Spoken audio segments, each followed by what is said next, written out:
Je suis vraiment dessus. Il y a que chaque Congo na auto sala pour un artiste et que matanga neza la boye. Il n'y a pas de musique. Matanga chaque Congo. Batu bazate ni bani donc bozomona. Là il est 21h55 je prie. Staff na baninga na ye. Awa pe pe marai passe moi 15 000 na ye pour bakaboli. Cotisation na ba moi to na biso. Exact. Bozom site. Moi to na biso. Exact. Mbongo o bapesaki wana o babisaki o babisaki $50,000 o babisaki pona bobsek ya Chaka Congo ata fazia soir kufi na avenue batu basangisaka makambu ba obsek na bango le kakata boete et banda tozalaki na margo ezaki ka lobby ne margo apesaki biso position la position apesaki biso à lobby non avec ce qu'elle avait na maboko comme pratiquement impossible à réaliser, bah obsèque digne yaran ya Chaka Congo ndenge toujours c'est là. Et voilà.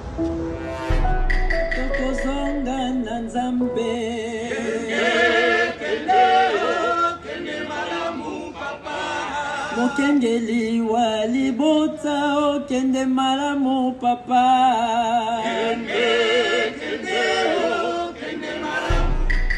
Nasuka. Mais ça fait très mal, en tout cas, de voir que Matanga Chaka Congo et les cas Nandenge Yaboue, Botala. J'ai une petite question à Batoba Kolanda Biso. Est-ce que Matanga Pesara a un impact? Bozomona Ndenge Matanga ya Chaka Congo. Les alliés Koleka. Ah, les alliés na veille mortuaire, je précise bien. Botala, comment est-ce que organisation il y a Matanga, il y a Chaka Congo. La maison Hostelmac pour tous vos événements, mariage, anniversaire, baptême, baby shower et autres. La maison Hostelmac est là pour réaliser et personnaliser tous vos gâteaux selon vos thèmes et vos envies. La maison Hostelmac, située en région parisienne, mais se déplace partout en France, en Europe ou en Afrique pour vous apporter son savoir-faire. Réservez dès à présent vos dates, car les places sont très limitées. Contactez la maison Hostelmac au numéro affiché ou sur Instagram, Hostelmac ou Facebook, Olivier Moukoko. Hostelmac, c'est le goût avant tout. Votre pâtisserie Hostelmac. Olivier Moukoko.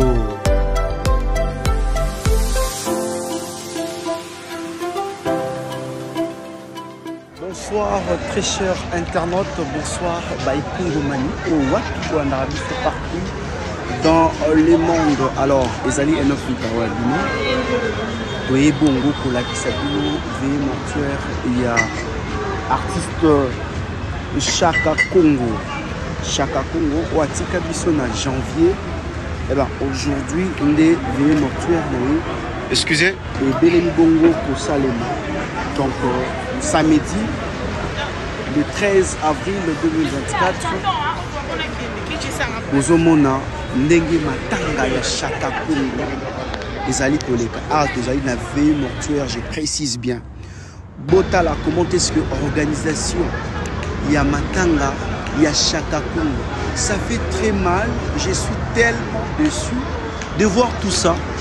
Chaka Congo, lui qui était là pour les artistes, lui qui était là pour na kosunga artiste que notre na ba problème na bango pour landela moi mon solo tango eko bima ba pour l'artiste kitoko moi mon solo tango eko bima ba foutre l'artiste peut-être ba mbongo il y a ba traitement tout le monde est belé quand ba ko na artiste tout le monde azara toujours wana à l'époque je me souviens tant maman tchala moi nazaka na ba problème na niveau il y a un heure Chaka Congo qui est tout le monde va céder le play et tout consort et aujourd'hui regardez avec moi tala ba obsèque tala veille mortuaire il y a Chaka Congo ndenge les alliés koleka n'a pas si na motema. Alors tout ça bandeko bazo yemba bitozo Tokozonga na Nzambe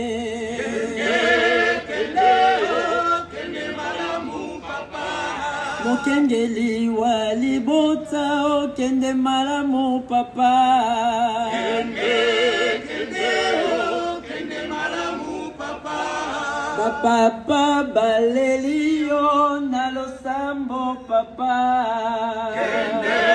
Kende malamu papa. Mama balelio na loyembo papa.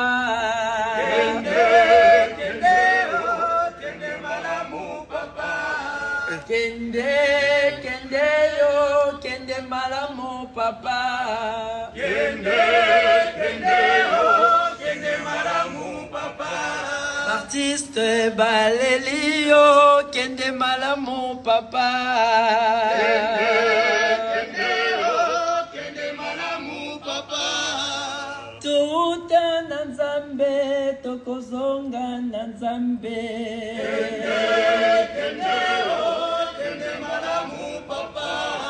Bana balelio na losambo papa. Kende malamu papa. Libota balelio kende malamu papa. Kende malamu papa. Alors, awa bozomona ba ndeko nae ya lingomba ya katoliko nde ba yaki bongo ko rendre hommage basalaki basali messe bozomona ensemble na biso. Comment est-ce que basali messe messe est comme déjà na souka, mais ça fait très mal en tout cas de voir que matanga ya Chaka Congo eleka na ndenge ya boye botala. J'ai une petite question na bato ba kolanda biso. Est-ce que matanga pezara na impact? Parce que je ne sais pas. Non, répondez-moi na ba commentaire. Mbongo o ba pesaki wana o ya bisaki o ba bisaki $50,000 o ba bisaki pona ba obsèque ya Chaka Congo.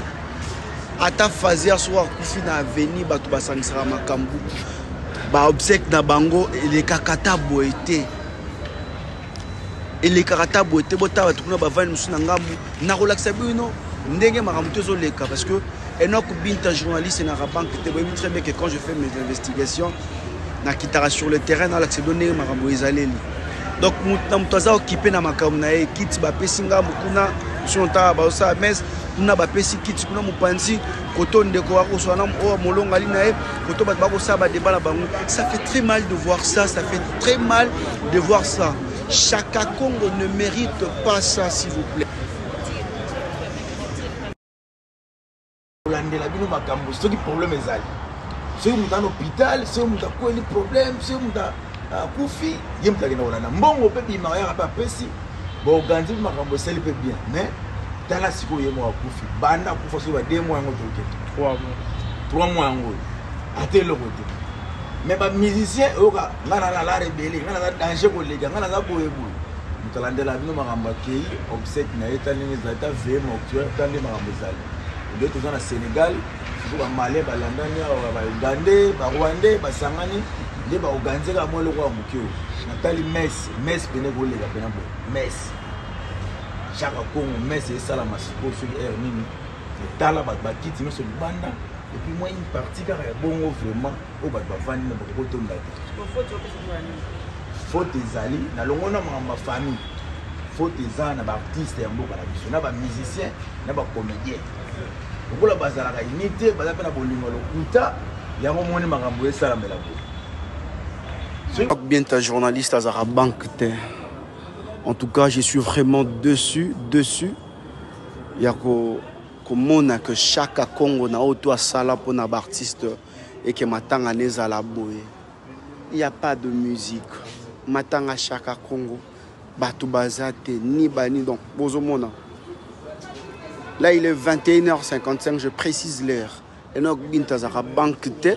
En tout cas, j'insiste encore. Tout ça matanga Chaka Congo bota bino moko. Oh là là là là, mais là ça fait mal.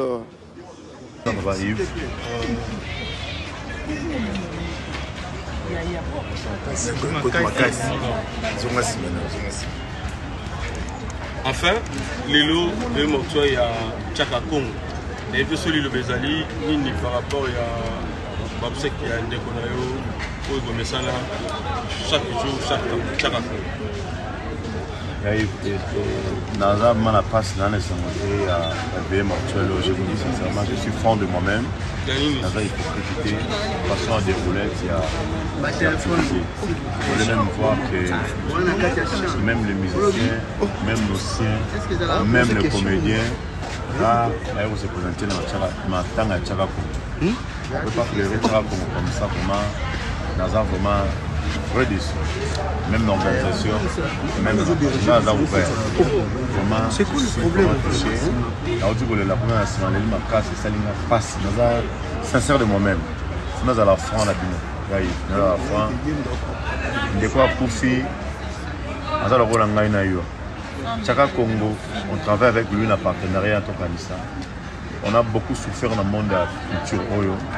Et puis Tchaka Congo, Ngam na yako tige na mort. Je sais pas comment on a ba image. Exactement. Et puis Ngam na tchai na ours na kangaye na longole bilamba na kangaye na bi mon frère va en paix. Et puis to solo la na mingi. Comment na tige na mort, il a fait presque 2 mois et demi. Et puis ma tanga na voilà. Je m'excuse pour ces termes, mais moi na mpoko côté le même na quartier de la bas. Donc on a vraiment touché na organisation. Il y a obsèque et Tchaka Congo. Mais c'est quoi l'organisation où il tout ce qui prince et informé de chaque fois qu'on va faire des affaires. Maman, moi je suis à Koufi, je suis à Manasimate. Je suis à Manasimate au PCR Aura. Maintenant, c'est la famille qui a imprimé, on a un certificat, on a un macam. On ne fait pas toucher presque pas nous.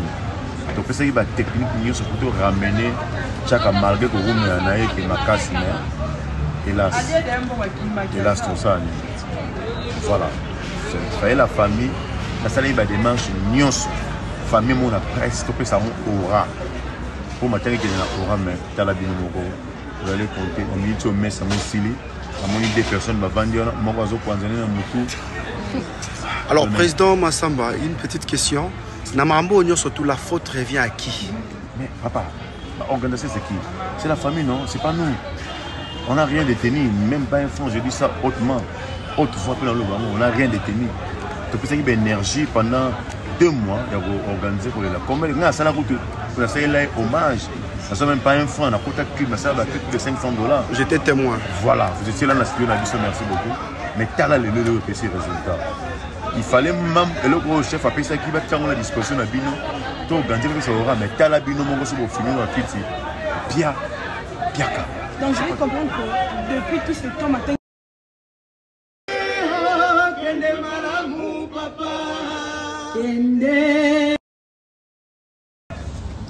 À cause d'un problème, mais batunyo surtout bako qui m'a été. Yango na biso to tikalaki to lo baloka ba fidèle na mwana Margot. To tikalaki na Margot biso nyo surtout et tozali ngai Saint Roger Choulay Lofombo quand tozoloba. Donc tu à chaque jour pour tolingaki likambo ezala na hauteur nango. Mais c'est fait que c'est chaque jour au bat bazoloba Margot lingité papa na kundama bona. Margot azaki na problème na bakonzo bakambaka culture na biso ezaki sikoyo bango bazoloba zela bango bazoba zela mais azaki comprité ezo sala skoneti Margot lingo kunda papa na été batu bana sala allusion car na oya zwaki liboso o tout le monde a yebi pour ne pas to sala ba redit et si ndenge nazoloba no boye quand ta ministère ezali il faut Margot asani a poussa sous semaine prochaine. Ah bon? Alors Margot a jugé qui bon akunda papa na l'épée au etikalaki. Na l'épée au etikalaki. Et voilà binomo boyebi festival et salaki 2 semaines à Place Victoire avec ce qu'elle avait na mabo naye na 2 semaines au salaki. Et podium d'instrument coûtait $650 par jour.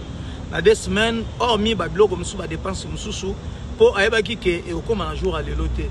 Choix exact tellement batbana loba Margot azana bandenge na ye po ya sala mam na ye biso tozaleka na présence physique biso tozaleka na présence physique biso tozaleka koya pembe na ye mais tout ce qui se passe Margot a salango to asalaki yango to azo salango na ndenge na ye alors biso to limité tozaleka ko compatir mais to koti na organisation te normalement il fallait organisation biso to ngato kota le msusu ya ba orchestre et défilé ndenge boyebi mais sali siko ke sali bongote tant Margot et biso siko programme abi je suis obligé contraint ya okunda papa na ngai dimanche samedi veillez et totuni tout est prêt. Margot nous a rassuré, elle nous avait rassuré que nous surtout ezalaki prêt. Nous surtout ezalaki prêt et banda tozalaki na Margot ezalaki ka lobby ne Margot apesaki biso opposition. La position apesaki biso à lobby non avec ce qu'elle avait na maboko et comme il pratiquement impossible à réaliser ba obseko din yaran ya chara Congo ndenge tozo c'est là. Et voilà to lobby na bon le 20 tiré il faut les boire. Tondi matoku tango ndenge to kutango. La stratégie nous surtout to kanaki et na mai puisque jusqu'à là azoki na mbongo te na ba konzi oyo ba ki par musique neto na ozela. On va bien ça la semaine prochaine mais il y a lobby bon le quoi a pas fini mito soka lobby soit poussi date pas tu vas comprendre été. Il a fallu ceux qui subasme zalaki ba konzi batia subasma yemo ba komaki na obanga po oyebike batu musu ba komaki na nzela la musu ba bi ba obeta ye et batu musu ba lobby biso to pesa conseil te mais yoyebi mwana na yo ata sumbelo na liboko okata liboko te osani osukola onka ko bwaka ngo donc Margot asalika posa ya batu ndenge batu balobaki ke sha konga kunama sha konga kunama. Qu'est-ce qui fait que lelo esali boyo Barbara Kanam azalaki ko prester instrument na kati et senga ki suko Barbara Kanam so asilisi instrument ka wana babi misalibanda et puis bato bazalaki ababi mabongo veye banda esali ke veye e bandi retard contrairement na ndenge bato balobi ke non veye zalité veye kozala kaka neti biso toaki na cha Congo to wana tambla ne toaki na ye partout tolobaki to team ko totika na dernière demeure na ye nde bomoni biso lisusu te tant que cha Congo aza inhumé azaka na morgue bomona kaka biso tozala kaka nde yango to bana ozala kaka donc hormis wana tozana organisation mususu te on neti biso tosali nyo surtout e bana olekaka na Margot et puis na motema tozaki na ngo biso pe to bana ekongima kaka et lelo au moniteur on a moni déjà ba balancer que réunion et nini veillez zate na sali effort na koma na démentir ngo ata to zalami balé to misato mais lobby to sanzo tankondo to ke dotika yango na ndako na ye na demeure na ye ya suka. Je sais pas sur question mususu. Voilà une petite question encore. Alors Yozara na Chaka Congo. Est-ce que Chaka Congo a mérité nyoso tout aux hommes? Donc la réponse na peut sanabi atanga et pesinga maele. Atanga et pesinga maele. D'ailleurs vous te pesinga maele déjà pour nandimi pena que lycée Sebako ko baloba. Oya salaka basalaka e bon moti. Donc voilà quoi donc on a tiré les sons, il y a na me préparer en conséquence.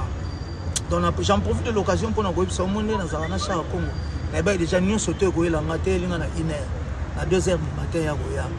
Mais ils ont la voice moto balancer que le bail mokolo na ozalate on comprend chaque fois on a condamné to comprendre qu'il était valable donc je pouvais pas croire que chaque fois on mokolo ku fait cause. Voilà motuna mosusu tomoni autour le bac que non abandé causer la peut-être mbongo mosusu na bakonzi mais est-ce que ba musicien artiste bakoki kosangana te au moins bakangisa ta mwa lichocho moke pour que non makambo eleka na lolenge esengeli et dire artiste basangisa mbongo omoni lelo bravo na bacomédien lelo bacomédien baza pe kaka baartiste baartiste musicien baartiste musicien ezali nga kaka na habité le loso to lobito bana faire face devant ba problème o ezwara biso elo ni to kolembana mais ezali kaka ngana leki muninga so muninga za problème les artistes musiciens ba edanate par contre tozomona de l'autre côté ya ba comédien o lobito bana benga batama boke ngana robisa bango bravo na organisation na ba et les lots oyo na lobi ba comédien baza organisé. Pourquoi organisation ezate? Ba mise entre nous tolingi biso moko bomana, biso na biso ko betana. Et tant ba misu bazo sala boye, ba misu bazo sala boye. Or ceux qui boza unité, boko sala lo monte oyo eko sepelisa mokilito oyo eko sala ke ba betela bino maboko. Et les lots tozo buka oyo po lelo tout ça na loba na wera son de la forêt. Oyebi ke tant bazo pese visa te. Tant bazo pesa wera son visa te ngai yoyo nga lem sukut nan to kozate. Mais tokena ambassade à France na tchara Congo pona olobela mamba de la forêt. Bon, je pouvais pas croire ngata lelo ata so ezali ngam na dayaki. Ata de la forêt alinga ko yana été. Mais na de à tchara Congo quand même, il fallait pour isa maramona zo beza récent. Fallait quand même tout le monde a signe de vie. Fallait quand même tout le monde a une délégation, mais tout le monde y a ngoté. Batumsu n'en parlons pas même. Toebi, tchala moi na mamou national a zagi na problème na aner à l'époque. C'était Chara Congo. Donc Chara Congo on a évité vraiment na tam sous après 50 ans aux hommes moi. Donc na évité que son soya vraiment le lot ne toza bolikula lo lendo na biso. Ba o bazana ngo balingi batika la ka pe ndengwana netika ba o bazana ngote batika la ka na se. Alors combo ya mona Chara Congo ezolo ba matro. Alors bino bozaki pembe na est-ce que azanga ki bato ba conseiller to abane ko yoka ba conseiller na binote? Et elo nga na koloba ezali boye. Mutu azalaka na ndenge na ye. Donc mutu azalaka na ndenge na ye to banda ko conseiller mais na mito ne toza boye nga na lingu tombeli mbeli te. Mais tobuki ka sort ya otolonaki. Mwana asali pe na mesure kaka ya ba possession wazaki na ngo voilà. Ba conseil bana kota to bana opesa mais conseil so opesi baloba conseil za gratuite so opesi yango za nango fele mutinda zo ngo pratika. Voilà. Merci beaucoup.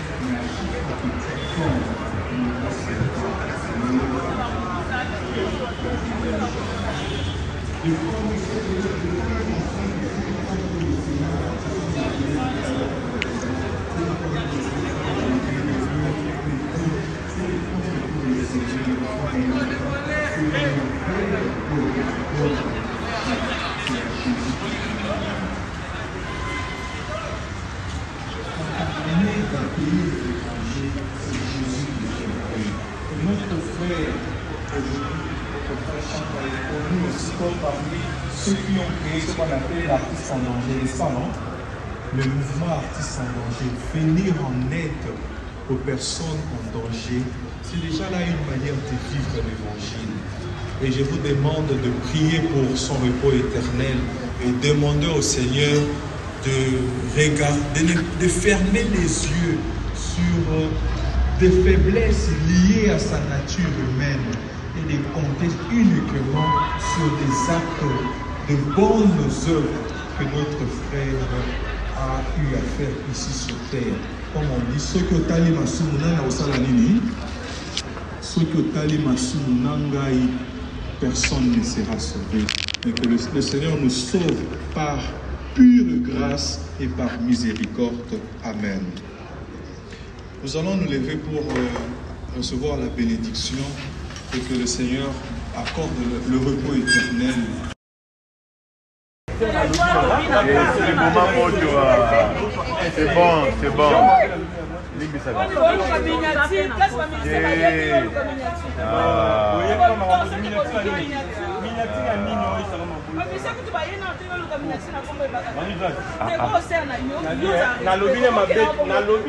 Et ceci, il est bon à moi. Et c'est expliqué à Jeanne.